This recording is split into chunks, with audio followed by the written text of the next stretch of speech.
მოგესალმებით, მინდა წარმოვადგინოთ პროექტი ზუსტ სათაურის წარმოთქვა მაზანდარანის პროვინციის ქართული წარმოშობის მოსახლეობის მეტყველება, ყოფაცხოვრება და კულტურა.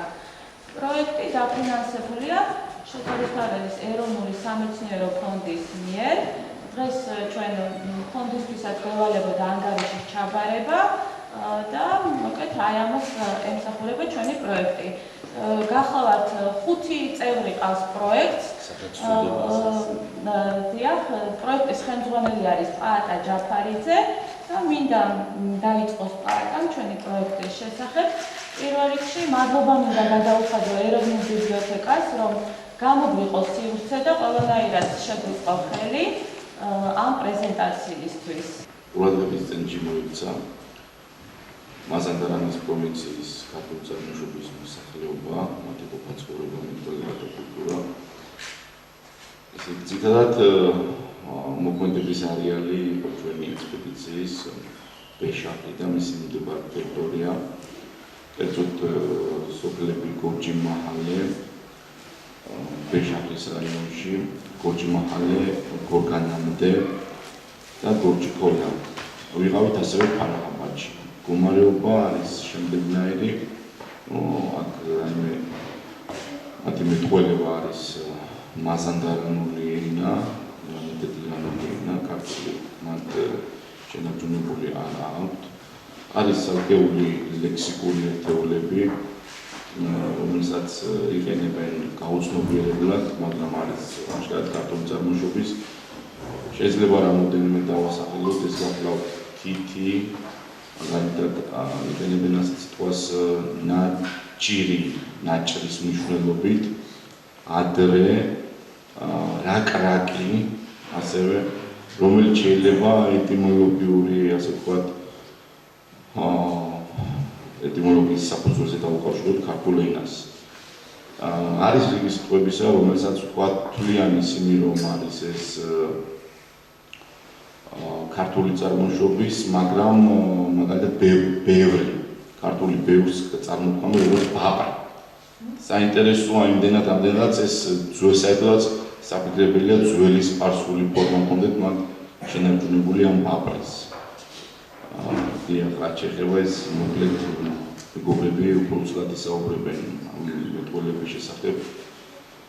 მე გავაგზავნებდი დავუმატებდი იმას, რომ მათ არქიტექტურული მემკვიდრეობა არის რამოდენიმე სოფელში, გორჯი-მაჰალეში, ბეშარის მახლობლად შემორჩენილი. აუნიშნავ სიამიანთა კოშკი, მათი გადმოცემით ყოველთვის რაიმე ისეთი ისტორიული წყარო არ აქვს უთხარ დამადასტურებელი შესახებ, რომ იყვნენ ნამდვილად ესენი სიამაშვილები, მაგრამ უსვამენ ხაზს იმას, რომ ისინი იყვნენ სიამაშვილები. ერთი ცხადია, რომ ეს იყო დიდგვაროვანი აი ამ სოფლის აქ მცხოვრები, რომელსაც ჰქონდა ტრადიციული ხანის სასახლე, რაც იყო თავისი სარდაბე, ასე ვთქვათ, გამაგრილებელი, თავის გამაგრილებელი დახიდა ყველა ინგრედიენტებით, რომელიც დაკავშირებული იყო დიდგვაროვნებთან. პრინციპში უნდა აღინიშნოს, რომ საინტერესოა მათი ჭურჭელი, ასე ვთქვათ, სამზარეულო, რომლის შესახებაც პატრონი გიორგი უფრო უსლად მოგვახსენებს და დავაცნობს საზოგადოებას. და მინდა ვთქვა, რომ ვისარგებლო შემთხვევით აი პრეზენტაციაზე ჩვენს ყველა ძვირფასოვანთან ერთად შემოვიდა ბატონი კამრან ფარდი, რომელიც გახლავთ ირანის ისლამური რესპუბლიკის კულტურის სამსახურის ხელმძღვანელი და გადაუხადოთ დიდი მადლობა ტექნიკური მხარდაჭერისათვის, რომელიც ჩვენს ამ ორ ექსპედიციას გაუწია მან მაზანდარანში ადგილობრივი ხელისუფლების ძალიან დიდი მხარდაჭერა და თანადგომი ვსარგებლობდი, ასევე აღნიშნავ ბატონ ნიკო ნახუცაშვილის თანადგომას კიდევ 2008 წელს, როდესაც ჩვენ პირველი ექსპედიცია მოვაწყვეთ მაზანდარანში. სტვას გადავწევ ბატონ ზუია წვედიანს, მხოლოდ დავამატებდი ერთს, რომ აი სპარსულენოვანი მასალა, რომელიც ჩავწერეთ, ვაკ ორი, ერთი არის სპარსულენოვანი, მეორე მაზანდარენოვანია რა. და აი ამ სპარსულენოვანი მასალიდან არის ერთი ნაწყვეტი, სადაც აი როგორ დავადგინეთ მაგალითად ქართული სიტყვების არსებობა. ერთ-ერთი თამაშის დროს ასეთი ალიბაბა, ჰაშემი, გორჯი პიროვნება და მოგვიხსნა ეს თამაში თავის ბავშვობის დროიდან და ახლა 50 წლის გახლავთ ეს ალიბაბა და იყო ასეთი რამ სპარსულად ვიტყვი შემდეგ თარგმნი, იმიტომ რომ აქ არის ეს მომენტი თავ-თავი ხამირემო ეშიშე ბარზამინემო ესე იგი თავ-თავი არის ჩვენი ცომი ერთი მინა ასე იგი შუშა ასე ვთქვათ ჩვენს მიწაზე ანუ ჩვენი არსობისა რაღაც ამ კონტექსტში და თავ-თავი ზედან ჩვენი მეგობრები დამეცნებიან რომ არის ნამდვილად ქართველური წარმოშობის სიტყვა და ირანულ ენებში ყოველ შემთხვევაში ამ მარტიკულაციით და შედგენილობით ამ გზით მოვაკეთეთ ესე იგი ამ რამოდენიმე კიდევ არის რომელიც შემდეგ რობის დასრულების შედეგად უფრო უცლად იქნება ამ სიტყვების ჩამონადენი. სიტყვას გადავცემ ბატონს ვიაწვევს. მადლობთ მოგესალმებით და მოკლედ მოგახსენებთ ჩვენი ორი ექსპედიციის დროს მიღებული მასალის შესახებ. ზოგადად წყაროების თანახმად მე-17 საუკუნის დასაწყისიდან 1615 წლიდან მაზანდარანში დაიწყო ქართველთა და სომეხთა ჩასახლება შაჰ-აბასის კავკასიური კამპანიის წარმოების შედეგად. ამის შესახებ გვაქვს ინფორმაციას ისქანდერ ნუშის ცნობილი ისტორიული თხზულება. მათი უმრავლესობა, როგორც წყაროებიდანაა ცნობილი, განასახლეს შაჰის საყვარელ კასპიის პირას საკურორტო ადგილებში, ფარაჰაბადსა და აშრაფში. აშრაფი არის დღევანდელი ბეჰ-შაჰრი, რომლის ირგვლივაც მდებარეობს სოფლები, სადაც სახლობენ ქართული წარმოშობის მოსახლეობას.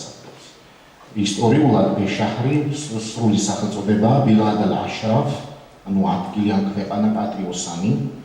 იეტრო დელავალის მიხედვით ფარაჰაბადში ქართულთა დასახლება მიწების კულტივაციისა და აბრეშუმის წარმოების განვითარების მიზნით ჩაასახლეს ფარაჰაბადთან ახლოს გააშენეს თუთის ხეები, ხოლო ბერლინგის მიხედვით, რომელიც რაბინოსა და მორგანს და სხვა ავტორებსაც იმოწმებს, აქაურმა ქართველებმა სრული ასიმილაცია განიცადეს მაზანდარანის ადგილობრივ მოსახლეობასთან. იმდენად რომ მათი კვალი მხოლოდ სოფლების სახელებში ან ტოპონიმიკაში არის შემორჩენილი. მაზანდარანი ეთნიკურად ჭრელია, ძირითადი ელემენტი რასაც პირველი ირანულია, თუმცა ისტორიულად სახლობენ ასევე ქაფურის შთამომავლები, სინაის ჩრდილოეთში თურქული ტომის შთამომავლები, ისტორიული ეთნიკური უმცირესობები არიან არაბები, ქართველები, სომხები, ჩერქეზები და ჩერქეზული წარმოშობის მოსახლეობა. შუა საუკუნეების არაბულენოვანი ისტორიოგრაფიულ და გეოგრაფიულ ლიტერატურაში იწოდება ტაბარისტანად, რომელიც ეს მაზანდარანი მიღებული უნდა იყოს ფალაური ფორმიდან, როგორც ვარაუდობენ ტაბურსტანიდან. აღსანიშნავია, რომ შაჰ-აბასის დედა იყო მაზანდარანელი, ერთ-ერთი იმამის შთამომავალი, ამიტომ შაჰ-აბასი დიდი სიმპათიით იყო განწყობილი ამ რეგიონის მიმართ და ორი სასახლე გააშენა ფარაჰაბადსა და აშრაფში, ანუ ბილად ალ-აშრაფში. ფარაჰაბადის ერთ-ერთი ისტორიული მეჩეთი. 1611 წელს და აშრაფში, ანუ ძველ ბილად ალ-აშრაფში 1612 წელს. ფარაჰაბადი და აშრაფი ფაქტიურად ჩრდილოეთის ისპაჰანად იქცა. თავის დროზე ფარაჰაბადი და აშრაფი მოინახულეს ევროპელმა მოგზაურებმა პიეტრო დელავალემ 1816 წელს და სერ ტომას ჰერბერტმა 1627 წელს. მათი გადმოცემით აქ შაჰმა ქრისტიან სომეხთა და ქართველთა 30,000 ოჯახი ჩაასახლა. მათგან ბევრს მკაცრი კლიმატური პირობებისათვის ვერ გაუძლია და დაუყულა. თუმცა გორჯი მაჰალის მოსახლეობის გადმოცემით ფარაჰაბადიდან გადავიდნენ სხვაგან საცხოვრებელ და კერძოდ გორჯი მაჰალში და აქედან მომდინარეობს არის ტოპონიმიც, გადავიდნენ იმიტომ რომ გავრცელდა მალარია და მოსახლეობა იძულებული იყვნენ რომ ადგილი ეცვალათ. ასე ამის საფუძველზე გაჩნდა ტოპონიმიც გორჯი მაჰალი. ზოგადად პროექტის სტრუქტურა გულისხმობს მუშაობის წარმართვას სოფლებში, იმ სოფლებში, რომლებიც წყაროებში არის მოხსენიებული: გორჯი, მაჰალე, გორჯი, ქეილი, გორჯი, სარა, გორჯი, ყალა, ქუსამე, გორჯი და გორჯი. გამოვლენილი მასალა კი უნდა დაალაგდეს გეოგრაფიული პუნქტებისა და წყაროთა რაგვარობის მიხედვით და პროექტის ამოცანაა დღემდე უცნობი მრავალდარგოვანი მასალის გამოვლენა, ისტორიულ-ფილოლოგიური და ეთნოგრაფიული შესწავლა და სამეცნიერო მიმოქცევაში შეტანა. ამისათვის გათვალისწინებული არის 3 ექსპედიცია, რომელთაგან 2 უკვე ჩატარდა. ძირითადად მასალა მოიპოვება სოფელ გორჯი მაჰალეში. სოფელ გორჯი ქალაში ქართული კვალი აღარ დასრულდება, გამქრალია. ლინგვისტური მასალის მოპოვებისა და დამუშავებისათვის ვიყენებთ ანოტირების, ტექსტების ტრანსკრიფციის ჩაწერას და დესკრიფციის მეთოდს სხვადასხვა სოციალურ და კულტურულ კონტექსტში მოპოვებული მასალის საფუძველზე, ანუ ენის რეგისტრაციას ვახდენთ აუდიო და ტექსტური მასალის სახით. და როდესაც სხვადასხვა სოციალურ და კულტურულ კონტექსტში გულისხმობთ ასაკობრივი და გენდერული ფაქტორების გათვალისწინებას. სოფელ გორჯი მაჰალეში წარმოებული ექსპედიციისა და ტექსტების საფუძველზე, რომლებიც ქართული წარმოშობის მოსახლეობის ისტორიული მეხსიერებისა და ზეპირი გადმოცემებს წარმოადგენს, გამოვლინდა, რომ ქართული წარმოშობის რამდენიმე გვარტონის ახლავს დიფერენცირებული უბნების მიხედვით და სულ სოფელში არის 3 უბანი.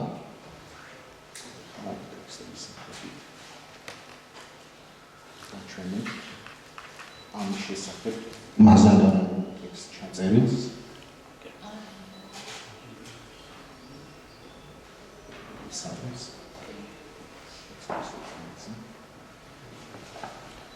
ესე იგი, პირველი უბანი ეს არის სოფელში ბერეხილი, სადაც არის 2 გვარი წარმოდგენილი: ჰეიდარი ხილი და გორჯი, იგივე ნოსრათ ხილი. აქ სახლობენ ნაფტალიბებისა და ფირუზხანის შთამომავლები. ტექსტი ასეთია: გორჯი მაჰალე ესეთა თაიფეგად, იანი სეყესმათვანე, ავალ ბერეხილ, გათერინ ღესმათ ხასტე, ქედეთა თაიფე, ჰეიდარი ხილი ვე გორჯი ხილი, იანი ნოსრათ ხილი ჰასტნე.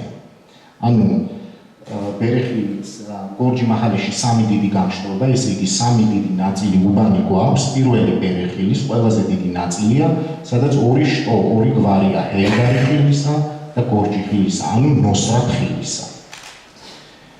მეორე უბანი ეს არის მოჰამედ თასკი მაჰალე, ალბათ რესპონდენტის მიერ დასახელებული მასთანქი ფორმა მიღებული არის სწრაფი მეტყველებისას მარცვალთა აღმოვარდნით, ჰაპლოლოგია მოხდა სწრაფი მეტყველების პროცესში და მოჰამედ თასკიდან მივიღეთ მასთანქი სავარაუდოდ. აქ სახლობს 3 გვარი: მილადი, ესხაყი და ჰაჯი ყოლი. დოვო მანთასკი მაჰალე ქე თაიფე მილადია ვე ისხაყილია ვე ჰაჯი ყოლი ხილი. მეორე ნაწილია მანთასკი მაჰალე, სადაც მილადი, ესხაყი ხილი და ჰაჯი ყოლი ხილია. აღსანიშნავია, რომ ესხაყი ხილის, ანუ ესხაყის გვარის წარმომადგენლები ცნობილი არიან როგორც ფოლკლორული მუსიკალური ეთნოფოლკლორის წარმომადგენლები. ერთ-ერთი მათგანის სახელი განთქმული აქვს მთელი ირანის მასშტაბით და ცნობილია როგორც ეთნომუსიკის შემგროვებელი და ასევე შემსრულებელი. აქვე სახლობენ გორგინ ხანისა და ილიასის შთამომავლებიც, როგორც გადმოცემით ამბობენ. ხოლო მესამე უბანია მიანდერ, ანუ სოფლის შუა ნაწილი, რომელშიც სიამიანე გორჯი ცხოვრობენ, რომლებიც გადმოცემის თანახმად ამბობენ, რომ არიან სიამაშვილები. სევომი მიანდეკე თაიფეე სიამიანე დარენი. მესამე მიანდექი, სადაც სიამიანი შტოგვარი ყავს. მიანდეიაში ასევე სახლობენ თაფურის შთამომავლებიც. ბერეხილში პირველი უბანი, რომელიც ვახსენეთ, მოსახლე ნოსტრათის გვარი სათავეს შოქროლაჰ გორჯიდან იღებს. შოქროლაჰის შტოს მიეკუთვნება ჩვენი ერთ-ერთი რესპონდენტი ამროლაჰ გორჯი ხოსროიან, როგორც ამბობს ხოსროაშვილი. ნოსტრათის გვარის გენეალოგიური შტო, კერძოდ ამროლაჰის გვარისა ამდაგვარია.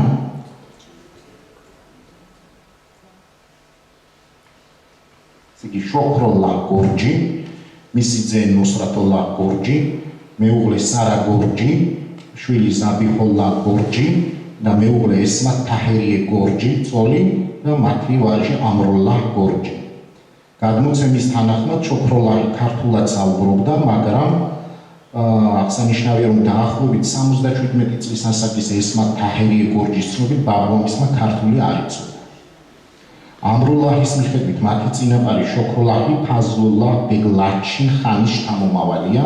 შესაბამისად ამ შესაძლოას ხას უსვამდეს რესპონდენტი მათი კავშირს ქართულგვარ ლაჩინანთან. პროექტის მიხედვით საველე სამუშაო უნდა ჩატარებულიყო წყაროებში დადასტურებულ სოფელში ქუსანე გორჯი, ასევე აღნიშნავი, რომ ტოპონიმი ქუსანე გორჯი არ გამქრალია, თუმცა გორჯი-მაჰალისა და სიაბსარის ესეთ სოფელია გორჯი-მაჰალის გვერდით მდებარე. ამ სოფლების მოხუცების გადმოცემით დღევანდელი ასიაბსარი არის ქუსანე გორჯი. ასიაბსარის სოფელ როსთამქოლასა და გორჯი-მაჰალის შორის მდებარეობს აქ ქართული წარმომავლობის ილიასის გვარის ოჯახების სახლობები. ლინგვისტური და ეთნოგრაფიული მასალა მოვიპოვეთ ჰეიდარის, სიამიანის, ნოსრათოლას, ესჰაყის და ილიასის შტოთა წარმომადგენლებისაგან. ზოგადად მაზანდარანის ქართული წარმოშობის მოსახლეობა ისევე როგორც მთლიანად მაზანდარანის ადგილობრივი მოსახლეობა ორენოვანია. ისინი თავისუფლად ფლობენ სპარსულს, ბუნებრივია, ხოლო მათი საშინაო ენა არის მაზანდარანული. დაკვირვება ადასტურებს, რომ ისინი მაზანდარანულის შაჰმირზადის, იგივე შამარზადის ვარიანტზე საუბრობენ და აღსანიშნავია, რომ მათი მეტყველება განსხვავებული ლექსიკით ხასიათდება. მაზანდარანულისა და გორჯი-მაჰალის ქართული წარმოშობის მოსახლეობის მეტყველების შესახებ სასაუბრო სიტყვას გადავცემ ქალბატონ თამარ დემეტრაშვილს. მადლობა. ეთნოლოგიურ უკაცრავად ეთნოლოგიური მასალის წარმოდგენის მიზნით სიტყვას გადავცემთ ბატონ გიორგი გოცელი.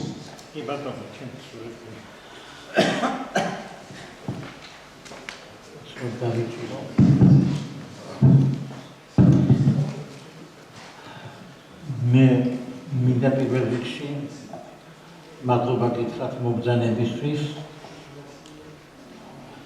პირველად შემოდის სამეცნიერო მიმოქცევაში მასალა, რომელიც მართლაც უნიკალურად შეიძლება ჩაითვალოს, იმიტომ რომ ეს არის საგანგებო კვლევა იმ რეგიონისა, რომელიც აქამდე ძალიან ნაკლებად, ყოველ შემთხვევაში მაგამის უფლება ვთქვა, რომ ძალიან ნაკლებად არის შესწავლილი. და ეხლა რაც გაკეთდა, ეს არის რა თქმა უნდა ძალიან დიდი ნაბიჯი და მე ვიმედოვნებ, რომ ეს ნაბიჯია, რომელსაც მე მოყვება კიდევ უფრო საინტერესო კვლევები. მადლობა მინდა უთხრა ამ პროექტის ხელშემწყობთ კონსულს, საერთოდ ფონდს და მინდა ასევე დიდი მადლობა უთხრა ექსპედიციის ყველა წევრს და ხელმძღვანელს. ეს იყო ერთიანი ჯგუფი, რომელიც არ მიჯნავდა იმას, რომ დაუშვათ ენათმეცნიერული კუთხით ერთზე მუშავა, მეორეს მხოლოდ ეთნოგრაფიული. ეს იმდენად ერთმანეთთან იყო დაკავშირებული და უნდა გითხრათ, რომ სწორედ ამაშია ამ მასალის მე მგონი ხარისხის ფასი, იმიტომ რომ დიალექტოლოგიური მასალა შეიძლება დიალექტოლოგიური თვალსაზრისით ძალიან საინტერესო იყოს, მაგრამ როცა ის თემატურად იშლება და მიყვება თავისთავად ეთნოგრაფიულ თემატიკასაც, ყოფით თემატიკას, ის ბევრად უფრო საინტერესო ხდება და ძალიან ბევრი მარცვალი, რაციონალური საძიებელი აქ წამოიწევა ხოლმე და ეს ძალიან საინტერესოა. ეხლა სწორედ პატას გამოსვლაშიც იგრძნობოდა ეს და იგრძნობოდა ზვიადის გამოსვლაშიც. ეხლა მე უნდა გითხრათ ერთი რამ, რომ როდესაც ეთნოგრაფი გადის ველზე, ასეთი შემთხვევა, როცა ენა დაკარგულია და ძალიან ბევრი რამ წაშლილია ტრადიციული ყოფის და რჩება მხოლოდ თვითშეგნება და რჩება მხოლოდ ზოგიერთი ელემენტები კულტურული გაცნობიერებისა და იდენტობისა, ეს ძალიან ბევრ სირთულეს ქმნის.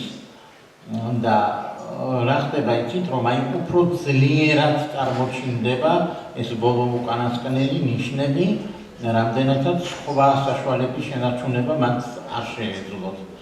ენა როცა ვერ შეინახა და ამას ძალიან განიცდის და ნანობს, რა თქმა უნდა ეს მერე გავლენას ახდენს იმ წესჩვეულებების მთლიანი გამის აღსადგენად. ამდენად ეს ძალიან სპეციფიური ამბავია და საერთო კანონზომიერება და ვიცი აქ ახლა აღმოსავლეთწოდნეები არიან და ისინი ძნელად ახმებიან, რომ სადაც გადასახლებული ქართველები იყვნენ, ისინი უფრო მეტად ცდილობდნენ ქართულის შენარჩუნებას, ეს უფრო ძლიერი მუხტია მათთვის, ვიდრე მაგალითად ჩვენთან ხდებოდეს ეს საქართველოში. ბევრი რამ აქ შეიძლება დავიწყებული იქნას, მაგრამ გადასახლებულებში ისინი კომპაქტურად არიან თუ გაფანტულად, მაინც უფრო მეტი საინტერესო მომენტი შეიძლება ვიპოვოთ და ასეთი არ იკიდებათ. ეხლა მე რა თქმა უნდა არ გეტყვით იმის შესახებ, რომ აქამდე თუ სამეცნიერო ლიტერატურაში დაწვრილებით დაიწყო ვახსენებ, უფრო მეტი ყურადღება მახვილდებოდა ფერეიდნელ ქართველებზე და ეს სრულად კანონზომიერი იყო, იმიტომ რომ ფერეიდნელი ქართველები იყვნენ კომპაქტურად შესახლებულები, ფერეიდნელმა ქართველებმა შეინახეს ენა, ტოპონიმიკა, წესჩვეულებები და მათში უბრალოდ სურათი არის უბრალოდ თვალშისაცემი და თქვენ წარმოიდგინეთ, რომ ლადო აღნიაშვილის შემდეგ ის პირველი იყო, ვინც ფერეიდანის მიწაზე ფეხი დადგა, ბევრი რამ შეიცვალა მათ ყოფა ცხოვრებაში, საერთოდ ურბანული პროცესი წავიდა და ალბათ დღეს ფერეიდანი რა თქმა უნდა ის არ არის რაც იყო, მაგრამ მათში მაინც ამის გამო, რომ მათ დიდხანს შეძლეს ენის შენარჩუნება და დღესაც არის ეს ენა შენარჩუნებული, ამიტომ მათ უფრო რელიეფურად ჰქონდათ წარმოდგენილი თავისი ყოფითი კულტურული თავისებურებები, ქართული. და ამაზე მახვილდებოდა ყურადღება და გასაგებია, მაგრამ რატომღაც დარჩა სწორედ იმ ისტორიულ მონაცემებში სხვადასხვა ავტორებთან დაცული ცნობებისადმი ყურადღების მიქცევა, ყურადღების მიღმა. ეს არის სწორედ მაზანდარანი, ხორასანი, ქერმანი, სადაც ცხოვრობდნენ ის ქართველები, სადაც იყვნენ გაფანტულები და ჩვენ ამისი ნამდვილი დასტური ვნახეთ, რომ მიუხედავად იმისა, რომ ისინი გაბნეულები არიან და სხვადასხვა ადგილებზე ცხოვრობენ და მათ არ აქვთ უკვე ერთად შეკავშირების საშუალება, მათ არ აქვთ რომ რაღაც ერთიან კონტექსტში დავინახოთ მათი ყოფითი ტრადიციული სისტემები, აი მაინც ძალიან საინტერესოა მათი თითეული მათგანისგან მოწოდებული ვერბალური მასალაც და თვითონ აი როცა აკვირდები პროცესსაც, აი იქაც ძალიან გიჭირს, მაგრამ მაინც არის საშუალება, რომ რაღაც სიხნეებს ჩავუყრიდე. ეხლა მე უნდა გითხრათ ისიც, რომ შეიძლება აქ დიალექტოლოგიურად მართლაც ძალიან კარგად იყო ნაჩვენები ეს მასალა და მე ამას არ შევეხები და სრულად მომხმარები და პირიქით გვეხმარება თავისუფალ ტექნოლოგიებს ეს ყველაფერი, ისე როგორც ტექნოლოგიური მასალა თავის მხრივ დაეხმარება მათ. მე მინდა რამდენიმე საკითხზე შევაჩეროთ თქვენი ყურადღება. ეს არის წმინდა ეთნოლოგიური დაკვირვების შედეგად მიღებული შედეგები. პირველ რიგში ზებინი ისტორიები, გადმოცემები, ლეგენდები, თვითშეგნების მომენტები, მენტალობის ფაქტორი, იდენტობის მახასიათებლები. შემდეგ დასახლების და განსახლების ფორმები, აი რომელიც ძალიან ძნელია, რომ ასეთ ვითარებაში რეტროსპექტულად შეძლო და რელიქტური ელემენტები წარმოაჩინო. სამეურნეო ყოფა, მატერიალური და არამატერიალური კულტურის ნიშნები, ნათესაობის სისტემა, ნათესაური ტერმინოლოგია, აგრარული და კოგნიტიური ხაზით ნათესაობის განვითარების სქემა, თუ კი ამათ და მე გაკვირვებული ვარ ერთ-ერთი გენეოლოგიის მაგალითზე, კიდე რამდენი შეძლებია ზიაც რომ ეს კარგად აჩვენა. ქორწინება და საოჯახო ურთიერთობის საკითხები, რელიგია და ხალხური რწმენა-წარმოდგენები მათ ყოფაში, დღესასწაულები, რიტუალები, ქცევის სისტემა და ეტიკეტი, სუფრის ტრადიციები, სამოსელი და მასთან დაკავშირებული ზოგიერთი წესჩვეულება, ფოლკლორი, ხალხური მუსიკა, მუსიკალური ინსტრუმენტები. როგორც ხედავთ, ჩამონათვალი არც ისე პატარაა და აი ყველა ამ საკითხზე თუნდაც სულ პატარ-პატარა ჩანაწერები მაინც რო გამეკეთებინა, ამას ძალიან გულმოდგინედ ვცდილობდი.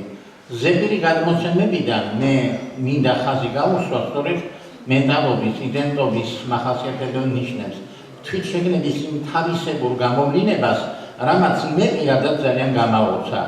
იმიტომ რომ აქ მე დავინახე, მე ფერეიდნელებთანაც ვარ ნამუშევარი და ეს ალბათ ამ აუდიტორიისთვისაა ცნობილი, მაგრამ აქ მე დავინახე კიდევ უფრო ძლიერი თვითშეგნებისადმი სწრაფვა, უფრო იმ რწმენის გამოკვეთა, რომ ისინი გურჯები არიან, რომ ისინი ქართველები არიან. ამით ძალიან ამაყობენ, თითოეული მათგანი ამით ამაყობს და იცის გადმოცემით, რომ მათი წინაპრები აქ მოსულები არიან, ეხლა აქ ზვიადმა ილაპარაკა, ისიც კი იცის, სად ჩასახლდნენ, მერე როდის გადასახლდნენ და ასე შემდეგ, ისე რომ 3 იარუსიანი, 2 იარუსიანი მიგრაციული სურათიც კი შეიძლება მათი ცხოვრების საფუძველზე აღადგინოს და ეს ეთნოგრაფიულად უნიკალური მიგნებაა და ქართველების წმერა წარმოდგენა მათ ხელს უწყობს იმაში, რომ გურჯებმა თავის თავი განსხვავებულად წარმოადგინონ ირანელებისაგან და რამდენად ახერხებენ ამას. ამას ახერხებენ თავიანთი ქცევით, თავიანთი მოქმედებით, თავიანთი დამოკიდებულებით, თავიანთი მეტყველებით, გადმოცემით, იერსახით, გარეგნობით. ეს არის ფენომენალური ცოდნა, რომელიც მათ გააჩნიათ, რომ არ შეეშლებათ გურჯი ირანელში, არავითარ შემთხვევაში. ქუჩაში დგება სრულად შემთხვევით და ამ დროს ჩვენები გასულები არიან გვერდზე და მოვიდა ჩემთან ერთი პირდაპირ და აღიარებდა პირდაპირ გადახვევას, შენ გურჯი ხარო მეუბნება. მე გაუხსებული უყურებ, საიდან ხვდება, რომ მე გურჯი ვარ. მეო გურჯი ვარო, აქაურიო და აიო მეო თქვენო, შენო ჩემი ძმა ხარო, ჩემი ქართველი ხარო, ჩემი გურჯი ხარო და თუ რამე გინდაო, აქ მუშაობო მეო და ყველანაირადო მეო თქვენ გვერდზე ვიქნებიო. მე ჩემი სამშობლო ძალიან მიყვარსო, ამ სამშობლოს ესეთ სიტყვებით ამბობს. ნუ მე გადამეხვია და ეხლა აქ გიტყვი, მაგრამ რომ მე არ გამიმეორო, რომ ეს გაცნობა, ეს თავის წარმოდგენა, ეს შეხვედრა, ეს არის ძალიან ემოციური მომენტი. იმიტომ რომ ის არა მხოლოდ მხარზე გიამბორება, ხელს გართმევს და გეხვევა, არამედ სამჯერ კოცნის. აი ერთ მხარეს, მეორე მხარეს, მე კიდევ. აი ეს ქრისტიანული ფორმატივით არის, იცით რაღაცნაირად, ეხლა მე ვერ ვიტყვი, ეს წმინდა სამების გამოვლინება თუ ქრისტიანული გვარია თუ რა არის, მაგრამ არც ერთ ირანელი ამას არ აკეთებს და ამას აკეთებს მხოლოდ გურჯი. და გურჯებთან აკეთებენ ისინი ამას. და გეუბნება, რომ მე არ აკეთებენ ისინი. აკეთებენ? მაშინ გამოდის, რომ მე უბრალოდ არ მაქვს სრული მონაცემები, თორე ისინი სამჯერ კოცნის. და აუცილებლად ამას ხაზს უსვამს და გეუბნება.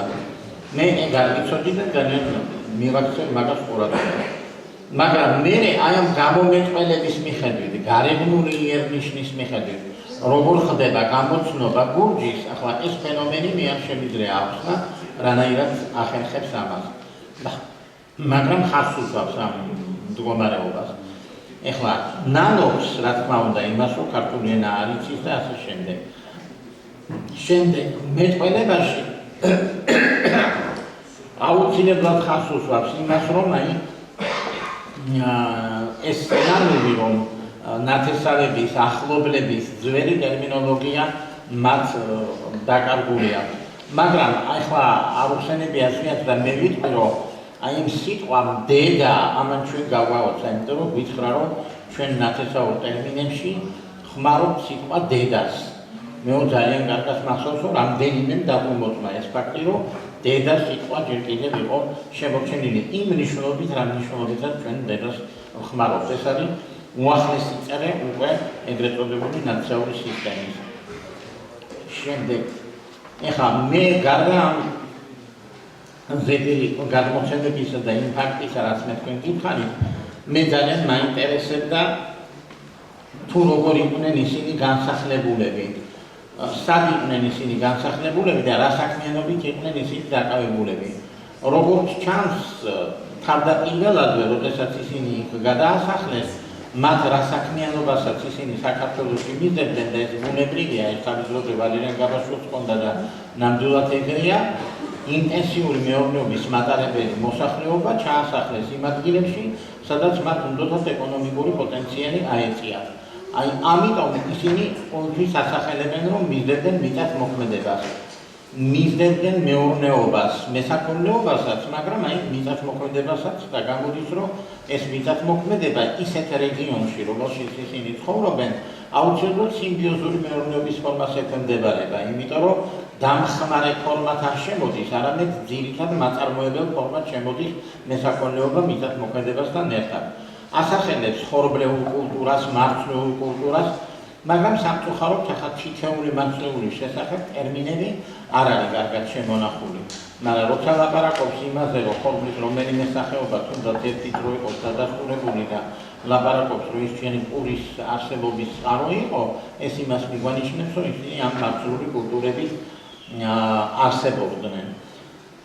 ეხლა ამას გარდა მე ძალიან მინდა გითხრათ, აი ამ დასახლების ფორმებში ჩემს გაოცებას იწვევს სწორედ ის რამდენიმე სახლი შემორჩენილი, რომელიც აქ-იქ ჩვენ დავადასტურეთ და აი ფოტოზეც არის სასახლე, რომელიც თქვენ ბრძანეთ, იმიტომ რომ ზოგიერთ გვარში ყოფილა ეს შემთხვევა, რომ მათ უწოდებენ ისინი ხანებს, ისინი უწოდებენ დაწინაურებულ ფენას, რომ ზოგიერთი მათგანი სოციალურად უფრო დაწინაურებული იყო და აი სწორედ ის სახლები, რომელიც აქ არის შემორჩენილი რელიქტურად, აი ამის საბუთია უშუალო. დანარჩენად რა მოხდა? დანარჩენად მოხდა ის, რომ როგორც ყველგან აქაც ურბანიზაციის პროცესი წავიდა და თანამედროვე იგივე გორჯი მაჰალე, სადაც ჩვენ ძირითადად მუშაობდით, წარმოადგენს თანამედროვე ინდუსტრიული დასახლების ფორმას. აქ ეს საცხოვრებელი ნაგებობები უკვე ფიქრით ნაგებობებია, ეს არის ერთსართულიანები, იშვიათად ორსართულიანები და რაც თავარია უბნობრივად იყო ეს დასახლებული და ეს უბნობრივი ელემენტები ამის შესახებ ზვიადმაც ბრძანა არის ნაწილობრივ შემორჩენილი და თავარი კიდე რას მივაქცია ყურადღება, რომ მე გაიგონები ძალიან იშვიათად არ მინახია. ეს არის დახურული ფასადიანი სახლები, რომლებიც ძირითადად ერთქანობიანი ან ორქანობიანი გადახურვით დასტურდება. საცხოვრებლები არის თანამედროვე კომუნიკაციით გამართული, პატარა ეზოებით და ძალიან კეთილმოწყობილი. ისე რომ მათი ცხოვრება ამაღლებულია შედარებით და თანამედროვე პირობებთან სრულიად შეგუებული. მაგრამ ამბობენ იმას ცხოვრობის დროს, რომ ადრე როცა სახლები შენდებოდა, ეს სახლები ჩვენი გურჯების მიერ აგებული სახლები განსხვავდებოდა ირანული სახლებისაგან. და გორჯეფუში, როცა მე ვკითხე ეს ტერმინი, გორჯეფუში და მიდასტურეს, რომ ასეთი რამ იყო. აქაც ისეთი მდგომარეობაა, რომ ერთ ადგილს არჩევენ სოფლის დასახლებაში, იგივე გორჯი მაჰალეში, სადაც ხდება თავკაცთა შეკრება.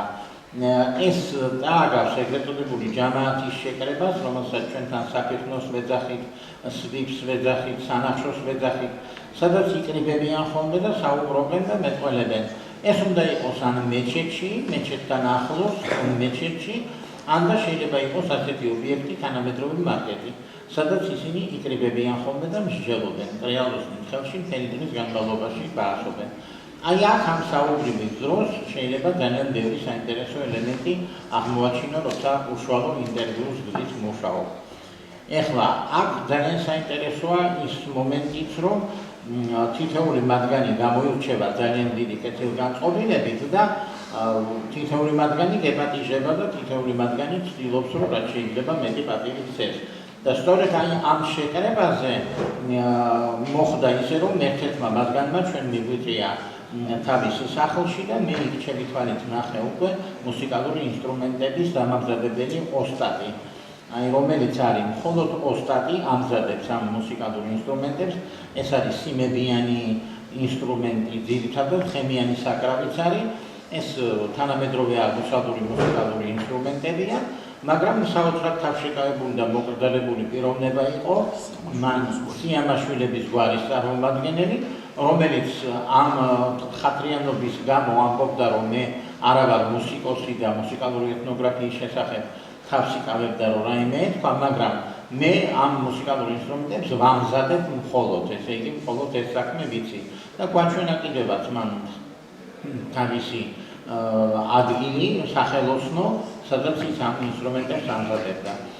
ეხლა გასაოცარია თავისთავად ის, რომ მელოდიურად რა თქმა უნდა ეს უკვე აღმოსავლური მუსიკაა, აქ მე სხვა ვერაფერი ისეთი ვერ დავინახე, მაგრამ თავისთავად მე დავაფიქსირე ეს ფაქტი, იმიტომ რომ ეს მუსიკალური ინსტრუმენტები მე მინდოდა რომ შემედარებია საერთოდ თურქულენოვანი და ირანულენოვანი მოსახლეობის მუსიკალური კულტურის მუსიკალურ ინსტრუმენტებთან.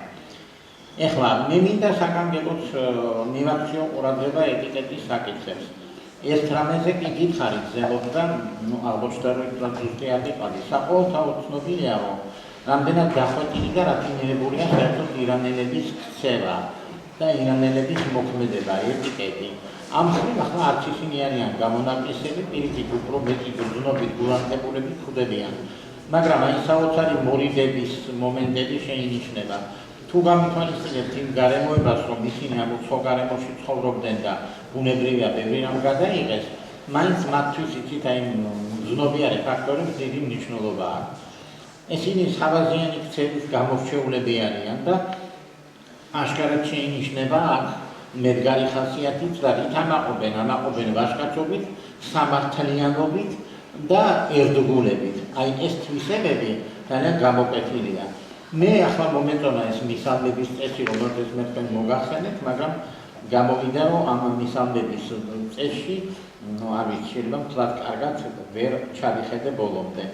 მაგრამ თავარი ის არის, რომ ამათში არის შერჩენილი ეტიკეტის ის ფორმა, რომელიც ასევე ძალიან დამახასიათებელია ირანელებისთვის და ამ სამყაროსთვის.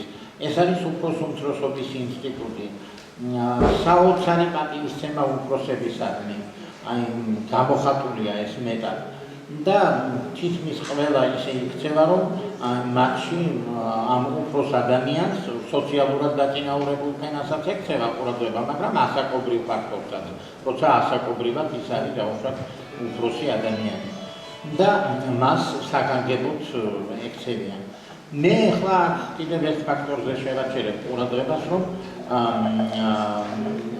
მისალმების დროს და ამას სხვათაშორის ზვიადები კარგად იცის სპარსული და როცა ესაუბრებოდა ხოლმე, სულ მესმოდა რომ მე შენი ყურბა ვარ და ეს ყურბანი სიტყვა ნიშნავს მსხვერპლს და ესე გამოდის რომ მე შენი მსხვერპლი ვარ და აი საოცარი ფაქტია, მე დავალასწორე ეს თხრობის დროს, როცა მომითხრეს და მეუბნებოდნენ რომ არის მათში ესეთი ჩვეულება ყოფილა შერჩენილი და გამონაკლისი არ არის სხვაგანაც არის ეგეთი რამე, რომ ცხვარს ფეხებში გამოუკლავდნენ სტუმარს პატივისცემის ნიშნად და ცხურის დაგლა და ცხურის შეწირვა სტუმრისადმი და განსაკუთრებული ადამიანისადმი ეს ძალიან დიდი პატივია და სხვათაშორის უნდა გითხრათ, რომ ეს წესი ცხურის ფეხებში გამოკლისა მარტო მეცხვარეებთან არ არის, ეს არის სხვა მეურნეობის მიმდებარი ტრადიციის ხალხებშიც და საქართველოშიც იყო შემორჩენილი და მე უნდა გითხრათ, რომ საქართველოში ქართულში გამოძნებულია ასეთი წესი, რომ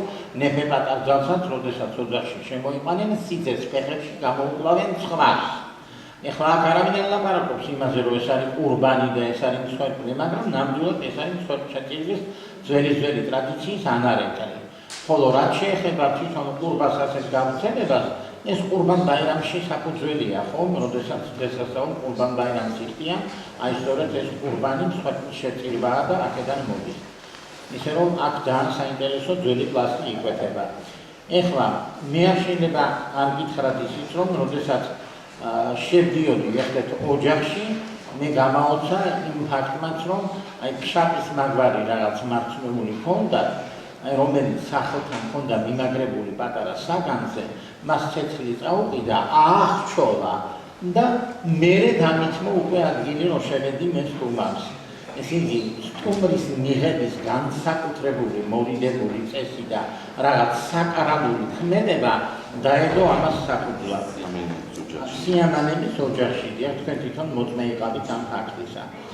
ეხლა მე მინდა საგანგებოდ თქვა, რომ საზოგადოება, რომელიც მე ვნახე და რომელთანაც ძალიან ახლოს უნდა იყო, რომ ენდერული და ვირუნის ფაქტორები ერთმანეთისაგან განასხვავო, რა ხდება ინტერიერში, რა ხდება გარეთ, სად არის სამამაკაცო მხარეების სივრცე დაცული, რა სეგმენტაციით გამოირჩევა, ან როგორ არის ქალთა მხარე და იქ რა ხდება, ეს ძალიან დიდი ხნის დაკვირვების შედეგი, დიდი ხნის დაკვირვება ჭირდება, ამას დრო არ ეყოფოდა, მაგრამ მე დავინახე ერთი რამ, რომ მაინც ეს საზოგადოება მთლიანობაში აღებული და არ შემიძლია ეს არ ვთქვა, რომ გარკვეულწილად რა თქმა უნდა დახურული საზოგადოების გამოხატულებაა. იმდენად, რამდენადაც ხალხთან მდგომარეობა, ეხლა მე სოციოლოგიური თვალსაზრისით ეს არ მიგებია და მე არა ვარ ამის სპეციალისტი, მაგრამ ნამდვილად ჩანს, რომ ქალების ეთნოგრაფიული მონაცემით მხოლოდ ქალების ძირითადი საქმიანობა შემოისაზღვრება ოჯახის ქალის სტატუსით. აქედან გამომდინარე, საოჯახო ასპარეზია მისთვის უმთავრესი, საზოგადოებრივ საქმიანობაში ისინი ნაკლებად არიან ჩართულები და რაც მთავარია, ეს ეროვნული სამოსელი, ეს ტანსაცმელი მათი ყოველდღიური ცხოვრების წესია. ამიტომ ის ჩადრები, რომელსაც ისინი დღემდე ატარებენ, აი ამის გარეშე ქალები არ დადიან და ეს ერთ-ერთი ფაქტორია, როდესაც ჩვენ მაგალითად გვითხრეს კიდევაც იქაურმა ქალებმა, რომ აი დაეღალენ, აღარ უნდათ ამ ჩადრის ტარება და ახლა ეს მაპატიეთ ცოტა ესეთი განცხადება, მაგ თუ არა ამის თქმის ესე უფლება, მაგრამ ცხადია, რომ მარტო ჩადრი არ ახურავს, მას აქვს კიდევ შიგნით შიქილას მაგვარი თავსაბური, რომელსაც ასევე შინაურად ატარებს. და ახლა რა ხდება? მე კი ვნახე ამავე დროს ისეთი ქალები, რომლებიც ავტომანქანას მართავდნენ, მუშაობდნენ მაღაზიაში და სხვაგან, მაგრამ რა თქმა უნდა ჩადრი აწვიათ და ეს არის მათი ტრადიციის გამოვლინება და უბრალოდ ამ ტრადიციის მიმდევრები რჩებიან. ეხლა მეორე მხრივ ძალიან მნიშვნელოვანია ტრადიციული სეგმენტაციის მიხედვით, აი ესეთი ძალიან მკვეთრი ტრადიციული სისტემა რაშიც ვლინდება, ეს არის საიკლების სისტემაში, სუფრის წესებში გამოვლენილი ქმედება, რომ ისინი რა თქმა უნდა იატაკზე ხდებიან, იატაკზე იშლება სუფრა და აი ეს წესი აბსოლუტურად აღმოსავლური, ეგრეთ წოდებული მინამდვილი ცხოვრების წესის ანარეკლია. და მხოლოდ მე ვიყავი გამონაკლისი, რომ მე ვერ ჩნდებოდი ხოლმე იატაკზე და აი მაშინ სკამს მომიტანდნენ ხოლმე და ეს იყო ძალიან დიდი პატივი და მადლობელი ვარ ამისათვის. ახლა სერვირებაში ნაკლებად არის ჩართული ევროპიზირებული ელემენტები, იმდენად უფრო ტრადიციულს ისინი მისდევენ და ის სერვირებაშიც გამოყენებულია ის, რაც ტრადიციულად მათ ჩანგალი და კობზია, ამას ხმარობენ დანარჩენად. ის მაგალითად სხვა სერვირებული ელემენტები იმდენად არ მინახია, შეიძლება არ მოხვდი ისეთ წრეში, სადაც აი რაღაც სხვანაირად მენახა და დამენახა. ეხლა ძალიან მინდა ვთქვა ხაზგასმით იმის შესახებ, რომ რამდენად არის ყველაფერი ეს თავისთავად საინტერესო, იმიტომ არის საინტერესო, რომ ჩვენ კულტურულ ურთიერთობების რიგში თუ განვიხილავთ ამ მოვლენებს და მით უმეტეს თუ ამას გავითვალისწინებთ, რომ მრავალსაუკუნოვანი ურთიერთობები გვაქვს და დიდი გამოცდილება გაგვაჩნია ამ თვალსაზრისით, რა თქმა უნდა, აქ ირანული ელემენტების ძიებას და ძველი ქართული ელემენტების ძიებას აზრი აქვს. და აი ეს ყველაფერი სინკრეტიზირებული სახით არის წარმოდგენილი. ეხლა მე არ შემიძლია ამ თვალსაზრისით ხარიანზე არ გავუსვა სწორედ იმ რელიგიურ ფაქტორს, იმიტომ რომ რელიგია მათში ასევე ცხოვრების წესის გამსაზღვრელია და ყველა ფაქტორში მონაწილეობს. რა ხდება იქით ეთნოგრაფიულად არის ასეთი რამ ცნობილი, რომ მიუხედავად რელიგიისა, რომელი რელიგიაც არ უნდა იყოს, ძველი ხალხური ელემენტები ყოფაში მე ვლაპარაკობ წარმართული პერიოდიდან მოყოლებული ძველი პერიოდების, უფრო არქაული პერიოდების ნაშთები რჩება ხოლმე საზოგადოებაში მიუხედავად ოფიციალური რელიგიის განვითარებისა. აქაც მუსლიმანობამდელი და ქრისტიანობამდელი ელემენტების ძიება ძალიან მკრთალად, მაგრამ მაინც აქ-აქ შეიძლება შეინიშნებოდეს. მე დიდი ყურადღება მივაქციე იმასაც, რომ აი როგორ იცავენ ისინი თუნდაც ამ რელიგიის მიმართულებით საოჯახო წესჩვეულებებს, აქ რამდენად მონაწილეობს. და ერთ-ერთ ოჯახში ჩვენ ვნახეთ, რომ აი როდესაც ისინი მეჩეთში დადიან, რა თქმა უნდა, ლოცულობენ და ყველაფერი, მაგრამ სახლის ამლოცველო ასეთი რამეც ვიპოვე და ეს ძალიან საინტერესოდ მომეჩვენა. დგას სახლში მინბარი, რომელიც არის გაკეთებული ხისგან და აი ამ მინბარზე ყურანიდეს და ტრიალოსანი და გარკვეულ პერიოდში, რომელიღაც დღეებში ხდებოდა შეკრება ამ ოჯახში და ხუტბეს და ლოცვების კითხვა მიმდინარეობდა და ყურანის კომენტირება. აი ეს სახლი წარმოადგენდა უკვე სამლოცველო სახლს და ჩვენ გითხრეს, რომ ასეთი სახლი, სამლოცველო სახლი იქ არ არის თაც იშვიათი მოვლენა და ზოგჯერ ამას არა მხოლოდ მამაკაცი მოლა კისრულობს ან ოჯახის უფროსი, არამედ იყო ქალი მოლაც ერთ-ერთი, რომელიც იყო ძალიან განათლებული, ძალიან ჭკვიანი, კარგი მცოდნე ამ რელიგიური წესებისა და ის ქალებს კრიბავდა და აი ქალთა საკრებულოს ქმნიდა, სადაც ამ რელიგიურ განმანათლებლობას ეწეოდა. აი ასეთი ფაქტიც არის დადასტურებული. ეხლა რა გითხრათ კიდევ? ზოგიერთი ისეთი აკრძალული მოვლენებიც არსებობს, რაც არ შეიძლება, რაც შეიძლება, ამას საკეპნება უნდა და მე მივაქციე ყურადღება რა კვების სისტემასაც ამ მხრივ და მივაქციე კიდევ გარკვეული ძველი წესჩვეულებების არსებობასაც და მე ეს მექნება მე როცა ამას სრულ სახეს მივცემ, აი მაგალითად ხათნეს ჩატარების ჩვეულება, ეს არის წინდაცვეთის ჩვეულება, რომელიც უკვე მათში ფეხმოკიდებულია და საინტერესოა რომ ამ წინდაცვეთამ არა მხოლოდ პირდაპირ მნიშვნელობით ეს ამ ფუნქციას ასრულებს, რაც არის წინდაცვეთა, არამედ ამ წინდაცვეთის დროს ხდება ოჯახის ახლობლების გაფართოება, მოწვევა სტუმრების, მოწვევა მეგობრების და აი რაღაც ხელოვნური ნათლიობის ფორმას ღებულობს, იმიტომ რომ ამის შემდეგ უკვე შესახელება ხდება, რომ ის ოჯახის ახლობელია და ასე შემდეგ, ისე რომ ამ წესის შესრულების დროს აი ოჯახების დაახლოება, დანათესავება და ასე შემდეგ, აი ამ წესის შემდეგაც უფრო ძლიერდება. შეიძლება ის ისედაც არსებობდეს. აი ესეთი რამეც არის მათში. მთლიანობაში ახლა რა უნდა გითხრათ?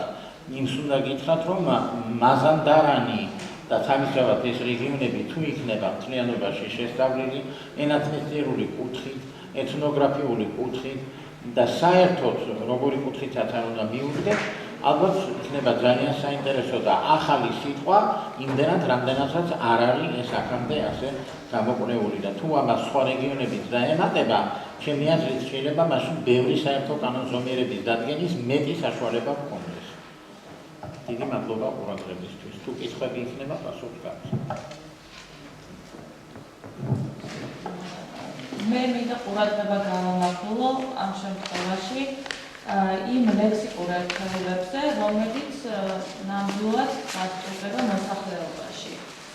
ანუ ბევრი ვარაუდი შეიძლება გამოიწვიოს ცალკეული სიტყვებისა, რომელიც შეიძლება ვეგონოს ქართული და თვითონაც ეს ადამიანები არიან ძიებაში, ვინაიდან იციან, რომ წარმოშობით ქართველები არიან და მათთვის ყველაფერი უცხო ქართული გონიათ. მაგრამ ხშირად ასე არ აღმოჩნდება ხოლმე. მაგრამ არის რამოდენიმე ამ შემთხვევაში წარმოადგენს რამოდენიმე ლექსიკურ ერთეულს, რომელშიც ალბათ ეჭვი არ უნდა შევიტანოთ. ეს ერთი და მთავარი, რომელიც არის დედა, რომელიც ბატონმა გიორგიმ განმარტა, ეს არის ესე იგი დედ არქეტიპი, აღდგება საერთო ქართველური ფუძე ენის დონეზე, დასტურდება მეგრულში, დიდ ფორმით, ლაზურში და სვანურშიც. და ამას ფაქტიურად ყველა ოჯახი და ყველა ადამიანი ადასტურებს, რომ დედას მიმართავენ ამ ფორმით. არა, მარტო ასე არ მიმართავენ, მაგრამ ერთ-ერთი ფორმა, პარალელურ ფორმას გამოიყენება, შეიძლება ის. მადლობა გახის, მაგრამ დედას ასე. მეორე ეს არის წყარო, ქართული წყარო, არა, ისინი უწოდებენ ყაროს.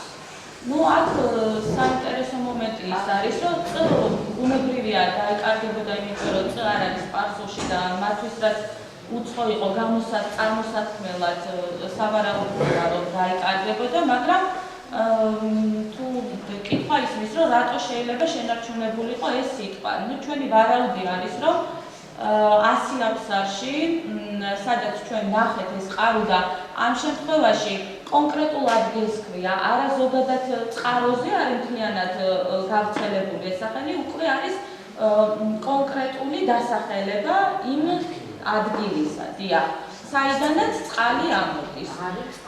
კი, ახლა წყალი არის, მაგრამ ადრეულ დროში უფრო დიდი ყოფილა წყალი და ამ სოფელში ყოფილა 28 წყლის წისქვილი და სტრატეგიული დანიშნულება ჰქონდაო. ყარუცი ამბობენ თვითონ მას, ისინი და სტრატეგიული დანიშნულება ჰქონდა ამ წისქვილებს, იმიტომ რომ მთელი მაზანდარანიდან მოდიოდნენ საფქვავი მოქონდათ და დასაფქვავად. თანამედროვე პირობებში აღარ არის ის წისქვილები და არის ნანგრევები მხოლოდ და მხოლოდ. ჩვენი ვარაუდი ის არის, რომ შესაძლოა თავისი მნიშვნელობიდან გამომდინარე ყოფილიყო ეს სიტყვა შენარჩუნებული და დაუშვათ არ დაკარგულიყო. არა, წისქვილი 100 აფსარი ეძახიან და სოფელსაც ასე ქვია, რომელიც ფაქტიურად გორჯი მახალეს ერთ-ერთი უბანია, გაგრძელება, ასე ვთქვათ. დიახ. მინდა ასევე გავამახვილოთ თქვენი ყურადღება. ბატონო, თვითონ გორჯი მახალი გორჯი მახალი არის სოფელი. აი, საქმეც ამაშია, როგორც ზვიად მაიმატარეკა და წყაროები, რასაც მიგვითითებენ, ის არის, რომ პირველი ქართველების დასახლება მაზანდარანში ფარაჰაბადში ხდებოდა და იქ ერთი ვარიანტით მალარია გაჩნდა და წარმოვიდნენ ქართველები და წყაროები ასევე წერენ, რომ მძიმე კლიმატურ პირობებს ვერ გაუძლეს და აქედან გამომდინარე ქართველების დასახლება აი ამ ბეშახთან 8 კილომეტრში სავარაუდოდ ამ ტოპონიმის გაჩენასთან არის კავშირში. ანუ დასახლდნენ და ალბათ ეს ტოპონიმიც გაჩნდა. წყაროების მიხედვით ეს დასკვნები გამოვიტანოთ. ერთი წუთი მე მინდა ქაბატონო მაია, იცით რა ხდება? ზოგან გეუბნებიან, რომ ეს არის გორჯი, აი თვითონ ამ ტოპონიმში დევს, მაგრამ ნუ ქართველი აღარ ცხოვრობს. აი ასეთი უკვე დაცარიელებული ტოპონიმიც არსებობს. ანუ ცოტა ტოპონიმში ის არის რაც მოგა. ირანელებიც ასე უწოდებენ. კი, რა თქმა უნდა, ირანელებიც ასე უწოდებენ და მინდა ვთქვა, რომ ამ გორჯი მახალეში, რომელიც სიტყვასიტყვით ნიშნავს ქართულ სოფელს, ქართულ ადგილს, ანუ გორჯი ნიშნავს ქართველსაც და ქართულსაც, აქ არის ყველა ადამიანს აქვს ისტორიული მეხსიერება, რომ ის არის თუ როგორ მოხდა ამ ადგილას, საიდან და რომ ის არის ქართველი, მაგრამ ჩვენ ვიყავით კიდე დანარჩენ 3 სოფელში, ეს არის ფარაჰაბადი, სადაც ფაქტიურად ვერ მივაგენით აი ამ გორჯის კომპონენტის შენარჩუნებულ გვარს. ვიყავით გორჯი მახალი არის, რომელიც არ მისული გორგანამდე, ესე იგი ბეშახიდან გორგანამდე გზად არის. გორჯი მახალე იქაც იყო რამოდენიმე ოჯახი, რომელსაც გვარში ჰქონდა შენარჩუნებული კომპონენტი გორჯი, მაგრამ იქ ისტორიული მეხსიერებაც კი არ იყო. და ვიყავით კიდე ერთ სოფელში სარისთან ახლოს, ეს არის გორჯი ქოლა, სადაც იქაც რამოდენიმე ოჯახი იყო, გაფანტულად, ასე ვთქვათ, ერთიდან მეორესთან გაგვიშვეს, მეორედან მესამესთან, მაგრამ სამწუხაროდ ვერაფერს რაღაც მეხსიერებაში დარჩენის გადმოცემულს ვერ მივაკლეთ. ანუ ერთადერთი ჩვენ რაც ვნახეთ, ეს არის ბეშახიდან 8 კილომეტრში გორჯი მახალე, ანუ ქართული სოფელი, სადაც ეს ისტორიული მეხსიერება საკმაოდ მძაფრად აქვს შემორჩენილი და დღევანდელ სიტუაციაში ცდილობენ მართალია მათ დაკარგეს ქართული ენა, მაგრამ ცდილობენ რომ დღეს მიუბრუნდნენ და ყველაფერი უცხო ეჩვენებათ, რომ ეს შეიძლება იყოს ქართული. დიახ, ტერმინი იყო ასეთი შემთხვევა ამ ზაფხულს, რომ სოფლისთვის უნდათ გვერდითა სოფლის სახელი დაერქმიათ და ამას ძალიან დიდი პროტესტი მოყვა მოსახლეობაში, ანუ შეინარჩუნეს მათ ეს ტოპონიმი, სამაგისტრო გზა არის ესეთი დიდი და ეს გზა გადაკეტეს, როგორც თვითონ მოგვეუბნებია. და ეს გორჯი მახალე დარჩა სოფლის ადგილად. არა, აქ ესე იგი ტაბარესტანი ერქვა, ძველ მაზანდარანს ძველად ტაბარესტანი ერქვა და ტაპურები ადგილობრივი მოსახლეობა იყო. აი მაგალითად, თუ კი შევადარებთ ფერეიდანსა და მაზანდარანის ქართველებს, ზუსტადაც ერთ-ერთი მიზეზი, რატომაც დაახლოებით ერთი და იგივე პერიოდში მოხდა ამ ადამიანების ჩასახლება და იქ ვერ შეინარჩუნეს ენა მაზანდარანში და ფერეიდანში შეინარჩუნეს, ხო? შეიძლება აიხსნას ერთი გეოგრაფიული მდებარეობით, რომ და ამავე დროს იმითი, რომ ფერეიდანში სადაც ჩაასახლეს ეს ქართველები, იქ არავინ არ ცხოვრობდა, ეს იყო დაუსახლებელი ტერიტორია და უფრო არა, გავერანებული ტერიტორია იყო ბახტიარების მიერ. დიახ, და ამიტომ მათი გათქვეფა ვერ მოხდა და მაზანდარანში ესენი დიახ მოხდა, იმიტომ რომ იქ გახსნათ მათ ადგილობრივი მოსახლეობა. და ენა ვინაიდან არის კომუნიკაციის საშუალება და ენას თუ კი ვერ აყარებ ადამიანთან ურთიერთობას, ხო, ცდილობ ისეთ ენაზე დაიწყო ლაპარაკი, რომელზეც მოახერხებ, რომ გააგებინო და ბუნებრივია, რომ როგორც აჩვენა წყაროებიდან დასკვნა გამოგვაქვს, რომ ყველაზე ადრე ზუსტადაც რომ ენა იკარგება ასეთ უკაცრავად ქალბატონო ნანა ეს რამესაც გეტყვით იმ გორჯი მაჰალიში როცა ისინი მოვიდნენ ჩანს ძალიან კარგად რომ ორი არქიტექტურული დასახლების ფორმასთან გვაქვს საქმე ისინი ცოტა ზემო ადგილზე იყვნენ მერექნებოდ ჩამოვიდნენ და აი ეს ურბანიზაცია რო წავიდა ქალაქს უფრო ქალაქის პირას გახდნენ უფრო ახლოს და აი ეს შეინარჩუნეს რაღაცნაირად ეს ფორმა და იბრძვიან იმისთვის რომ არ დაიკარგოს ეს გორჯი მაჰალი და ის ზედა ადგილებიც ვნახე მე რომელიც ახლა უკვე ბაღებად და ესე დამხმარე მეურნეობის ფორმებად არის დატოვებული ეს კანონზომიერი მოვლენაა ყველა შიდა მიგრაციის პროცესებში და მეორე ფაქტორი რომ იქიდან ჩანს რომ დანარჩენი მოსახლეობა ნელ-ნელა გაიყვანეს იქიდან გადინება მოხდა და მერე დაიკავეს ამას ის ადგილები საიდანაც ირანელები წავიდნენ დიახ, კიდევ ერთი ლექსიკური გამოიღო შედეგი. დიახ, როგორც გამოიღო. კიდევ ერთი ლექსიკური ერთეული მინდა დავასახელო, ეს არის ყანა, რომელსაც ქართული ყანა, რომელსაც ყანუს ეძახიან. დიახ, მიუთითებენ რომ ეს არის დიახ, ბრინჯის ყანა შეიძლება იყოს და პურის ყანა შეიძლება იყოს, ანუ ქართულ მნიშვნელობით, იმ მნიშვნელობით ყანუს უწოდებენ.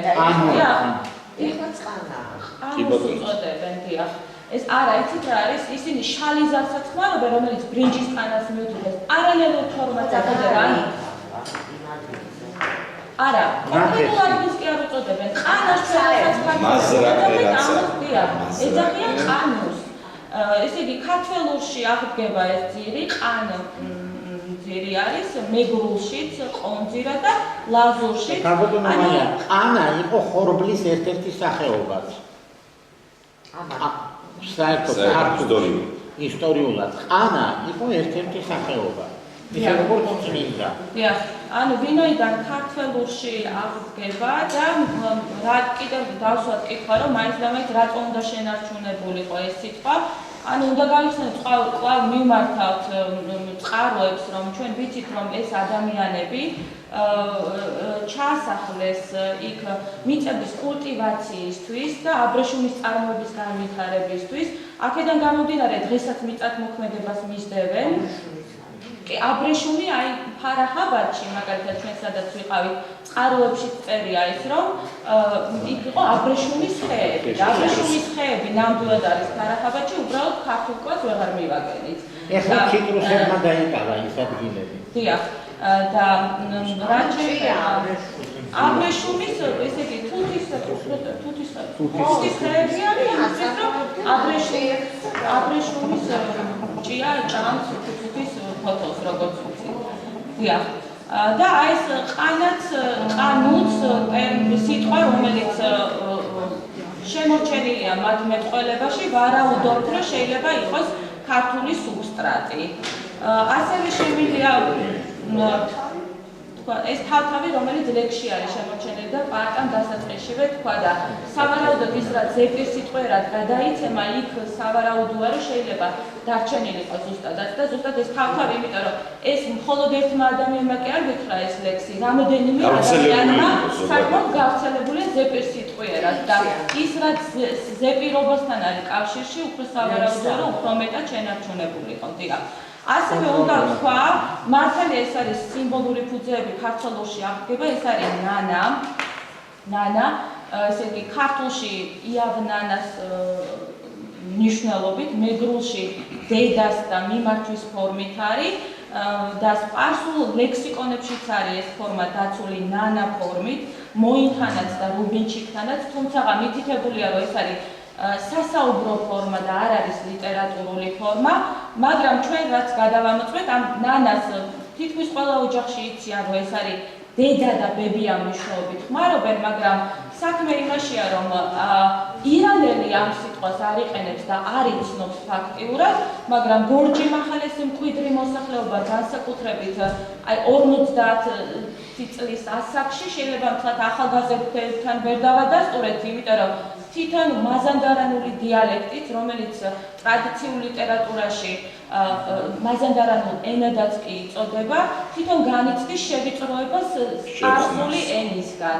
იმიტომ რომ ოფიციალური ენა სახელმწიფო ენა არის სპარსული, სკოლაში და ყველგან სპარსულად მეტყველებენ და ოჯახის ენად არის ფაქტიურად შემორჩენილი. ეს მაზანდარანული დიალექტი. აი მაგალითად ირანისტებისთვის შემიძლია ვთქვა, რომ ყველა ტრადიციულ ლიტერატურაში მაზანდარანულ დიალექტთან თუ ენასთან დაკავშირებით წერია, რომ არ არის აქ გრძელი ხმოვნები და ტექსტები მართლაც რაც ნახეთ, არსად არ იყო გრძელი ხმოვანი, მაგრამ დღევანდელ სიტუაციაში აშკარად აი ფონოლოგია არის ჩვენ პროექტში ჩართული და მას აქვს ამისი გამოცდილება, ეს გრძელი ხმოვანი აშკარად ისმის და ლექსიკონიც, რომელიც მაზანდარანის სპარსულებს დიახ, გრძელი ხმოვნები ისმის. ანუ ფიქსირდება ენაში და ეს არის დასკვნა აქედან გამომდინარე ისანი, რომ სპარსული ენის გავლენას განიცდის და აქედან გამომდინარე შეიძლება ისმოდეს ეს გრძელი ხმოვნები. ფაქტიურად საოჯახო ენა არის მაზანდარანული. სიგრძე აქვს თუ ალეფივით გამოითქმის? გამოითქმის ალეფივით, როგორც სპარსულში, დიახ. და დღეს ასეთი ლექსიკონი არსებობს, ხუთწლოვანი, რომელიც ჩვენ შევიძინეთ და ჭირდება, იქაც ამ ლექსიკონში მაზანდარანულ სპარსული ლექსიკონი არის, აქაც ეს გრძელი ხმოვნები არის ჩაწერილი, ასე ვთქვათ, ფონეტიკურად ჩაწერილი.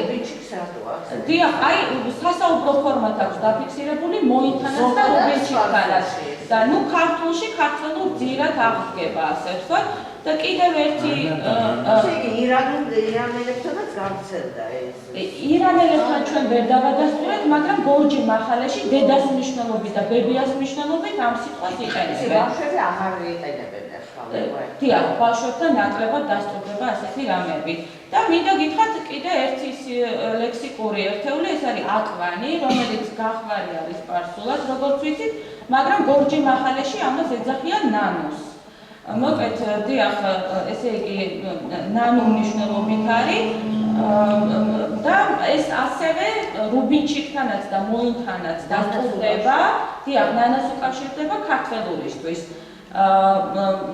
დასტურდება, თუმცა ირანელებთან ჩვენ ვერ დავასტურეთ, რომ აკვანს ეძახდნენ ნანოს, მაგრამ გორჯი მახალეში უწოდებენ, ზუსტადაც ყველა მიცის, რომ ნანო არის აკვანი. ასევე უნდა ვთქვა, რომ სპარსულ ლექსიკონებშიც მოინთანაც და რუბინჩიკთანაც ესეც არის სასაუბრო ფორმად განხილული, ოღონდაც აკვანის მნიშვნელობით იმდენად არა, რამდენადაც არის რაღაც ბავშვის დასაძინებელი ადგილი, რომელიც ირწევა.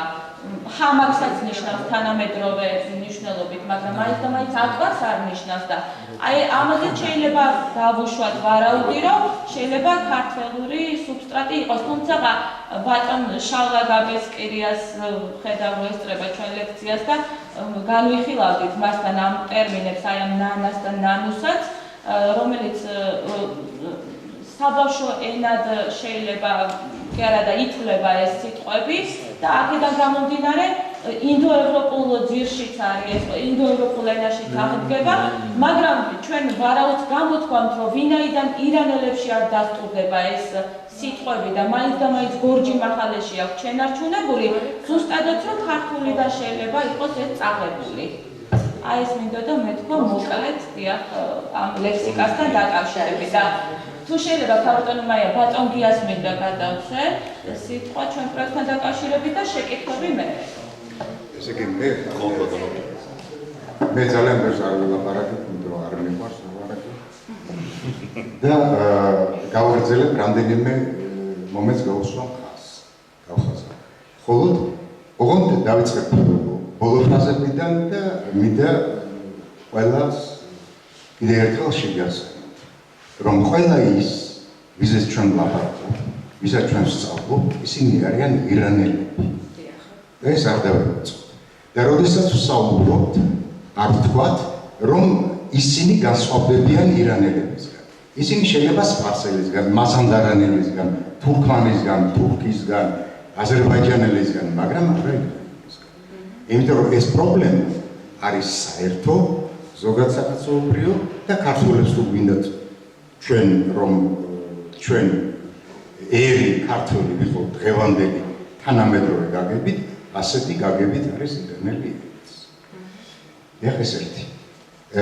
მეორე, მინდა შეგახსენოთ, რომ წელს 2015 წელს არის ზუსტად 400 წელი იმ მოვლენიდან, როდესაც შაჰ-აბასის შემოსევების შედეგად ქართველი მოსახლეობა და არა მარტო ქართველი, საქართველოსთან ებრაელებს იყვნენ გასახლებული სომხებიც, მაგრამ ქართველები ჩვენთვის საინტერესოა ახლა გადაასახლეს ირანში და შემდეგ გაიფანტა და სხვადასხვა რეგიონებში დასახლდა. ზუსტად 400 წელი და სიმბოლურია ჩვენი შეკრებაც, ეს პროექტიც და რევანდელი სიტუაცია.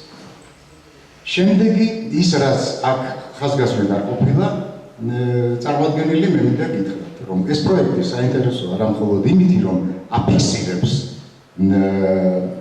მოვლენებს, ნივთებს, პიროვნებებს, ეთნოგრაფიულ თუ ლინგვისტურ მასალას, არამედ საინტერესოა იმით, რომ ის არის მონაწილე ძალიან დიდი პროცესის. და ეს პროცესი გახლავთ მაზანდარანელი ქართული წარმომავლობის ირანელებში ეთნიკური თვითშეგნების გამოცოცხლება, ესე იგი თავის პირვანდელი ეთნიკური წარმომავლობის ზრდა ინტერესისა თავისი ფესვების მიმართ და აი ამ პროცესის არა მხოლოდ თვითმხილველები ვართ ჩვენ, არამედ მონაწილე.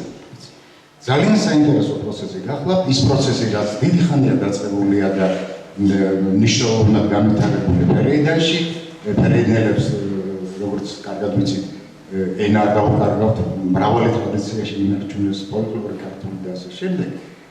მაგრამ იმაჩიც რენესანსია დღეს აღორძინება, იმიტომ რომ საქართველოსთან კონკრეტული და კულტურული ურთიერთობის ახალი ეტაპი დაიწყო ჩვენი დამოუკიდებლობის გამოცხადების შემდეგ, ჩვენი ქვეყნის მაზანდარანელებისთვის ეს საერთოდ ახალი მოვლენა იყო, ანუ დაბრუნება, შანსი დაუბრუნდეს კულტურულ თავის წარსულს, თავის ვეხსიერება აღიდგინოს და ის რაც მას დაკარგული აქვს, ის შეითვისოს და ამიტომ არის, რომ ქართული ენის შესწავლა ხდება მათ მიერ ინტენსიურად.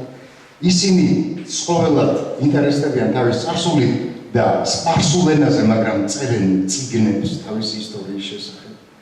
მაგალითად, გორჯი მაჰალეს ისტორია დაწერილი ადგილობრივი მკვიდრის მიერ, სხვა რამდენიმე წიგნი.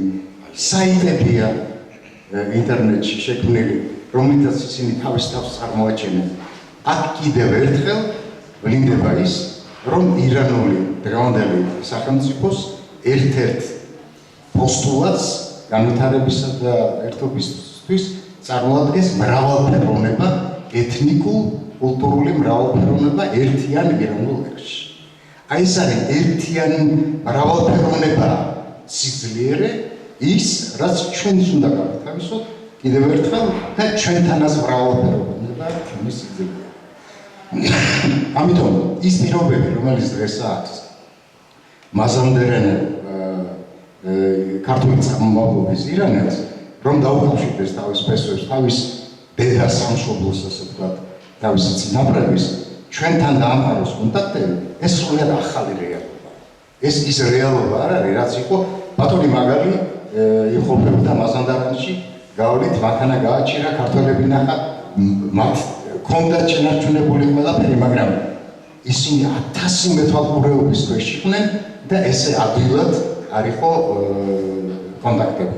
ბატონი ნიკონ ახალცრიშვილი გვესწრება, რომელიც მომსწრია აი ამ იმ პროცესებისა, რომელსაც მე ვლაპარაკობ აი ამ 10 წლების მანძილზე და დავემოწმება თვითონ არაერთგზის ყოფილა და შეუსწავლია მაზანდარანის ქართველებთან დაკავშირებული საკითხები და დამემოწმება, რომ სრულიად ახალი ერა დაიწყო ჩვენს არა მხოლოდ ირან-საქართველოს ურთიერთობაში, არამედ ირანში ქართული წარმომავლობის მოსახლეობასთან ჩვენს ურთიერთობაში. და კიდევ ერთი ინდიკატორი იმისი, რომ ცხოველი ახალი აღორძინება ეს ბოლო ათწლეულების მოვლენა გახლავთ, არის ის, რომ თუკი როდესაც ჩვენო ქართველები გასახლებულები იყვნენ ხორასანში, უპირველეს ყოვლისა ცხადია პერიიდანში რა. პერიიდანში, ხორასანში, მაზანდარანში, კერმანში, ხუზისტანში და ასე შემდეგ. გილანში. გილანშიც. დიახ. ქურთისტანში, მალაიერში, თელციგანში. დიახ.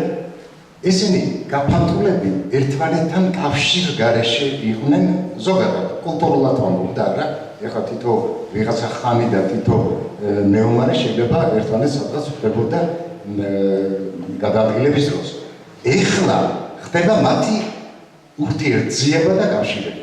ამის კონკრეტულ ძალიან საინტერესო მაგალითს წარმოადგენს ჩვენთვის ცნობილი საქართველოში და არა მარტო საქართველოში ცნობილი მეცნიერი პროფესორი საიდ მულიანი, რომელიც მრავალი ნაშრომის ავტორია საინტერესო ნაშრომების ფერიდანში მოღვაწეობს იგი, ის გაემგზავრა მაზანდარანში, გაემგზავრა ამასინად იყო ხუზისტანში და მოამზადა ნაშრომი ხუზისტანელი ქართველების ისტორიული და დღევანდელი ასე ვთქვათ დავალების შესახებ. მაშასადები სრულიად ახალი პროცესია და ამ პროცესის მონაწილე ვართ ჩვენ კიდეული ჩვენგანი, ვისაც უხდება ირანში ჩასვლა და გამორჩეულად ის ჯგუფი, რომელიც აი ამ კონკრეტულად ამ თემაზე მუშაობს და ეს უნდა გავითვალისწინოთ. ესე იგი, აქვს ასეთ პროექტს არა მარტო ის მნიშვნელობა, რომ თავისთავად მეცნიერული ღირებულება აქვს იმ მასალას, რომელიც უმჯდება, როდება ამ პროექტის მიერ, იქნება ეს ვერბალური, ვიზუალური ატმოსფერო, არა მხოლოდ ამას, არამედ იმ ხიდობას, რომელსაც ჩვენ ამ მოსახლეობასთან კონტაქტი ვაგებთ და მონაწილეობთ იმ პროცესში, რომელსაც ქვია განახლება, გაღვიძება იმ ფესვებისა, იმ მეხსიერებისა, რომელიც ფერიდანში არ არის დაკარგული, მაგრამ მივიწყებული დაკარგული იყო ბოლო ხანებამდე მაზანდარანში, მაგრამ იქაც ხდება ნელ-ნელა გაბრუნება ფესვებთან. დიდი მადლობა. და ბოლოს ვიტყვი, რომ აი ამ პროცესში რაღაც კოორდინირება უნდა მოხდეს. ვთქვათ, ჩვენ ბატონ საიდს უნდა ვთხოვოთ, რომ მან თავისი მასალა ჩვენ გაგვიზიაროს და ჩვენ უნდა ვეცადოთ გავუზიაროთ ჩვენი მასალა მას, იმიტომ რომ ჩვენ მოღვაწეობდით მაზანდარანში, კონტაქტი ჰქონდა, მაგრამ ბატონ საიდს, როგორც ირანელს, რაღაც მომენტებით შესაძლოა მეტი მასალა საინტერესო ჰქონდეს რაღაც რაკურსები და რაღაც ასპექტების თვალსაზრისით.